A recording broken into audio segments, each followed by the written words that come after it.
فعن أبي هريرة رضي الله عنه قال قال رسول الله صلى الله عليه وعلى آله وسلم قال الله تبارك وتعالى أنا أغنى الشركاء عن الشرك من عمل عملا أشرك فيه معي غيري تركته وشركه والحديث صحيح في صحيح مسلم. Ndugu Islam, tutazungumzia kufanya ikhlas katika ibada, kufanya ikhlas, kuipokesha ibada unayoifanya kwa ajili ya Allah subhanahu wa ta'ala.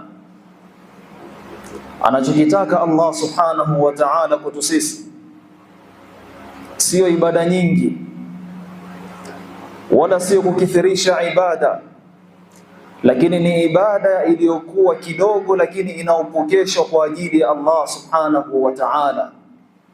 Ukiweza kufanya ibada nyingi na kumpokeshea Allah subhanahu wa ta'ala, fabiha wa ni'ma, lakini zisiyo ibada zako ni nyingi lakini hakuna ndani yake kumpokesha Allah subhanahu wa ta'ala na ikhlas ndani yake na kufanya kutaka radhi na uso wa Allah subhanahu wa ta'ala.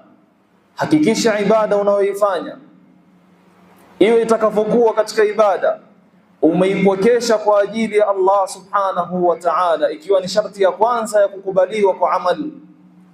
Kisha jambo la pili, hakikisha kila ibada unayoifanya imekwenda sambamba na vile anavyotaka Mtume sallallahu alayhi wasallam, anavyotaka Allah kwa mafunzo ya Mtume sallallahu alayhi wasallam.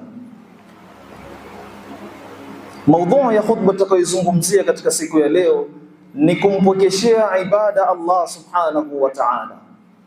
Vipi utampokeshea ibada Allah subhanahu wa ta'ala?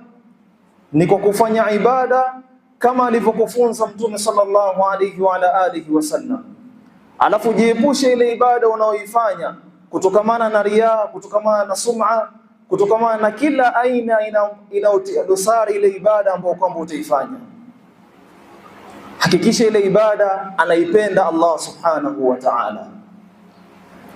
Tunaanza na hadithi ya Mtume sallallahu alayhi wasallam, hadithi ya Abu Hurairah radhiyallahu anhu قال رسول الله صلى الله عليه وسلم قال الله تبارك وتعالى أنا أغنى الشركاء عن الشرك من عمل عملا أشرك فيه معي غيري تركته وشركه.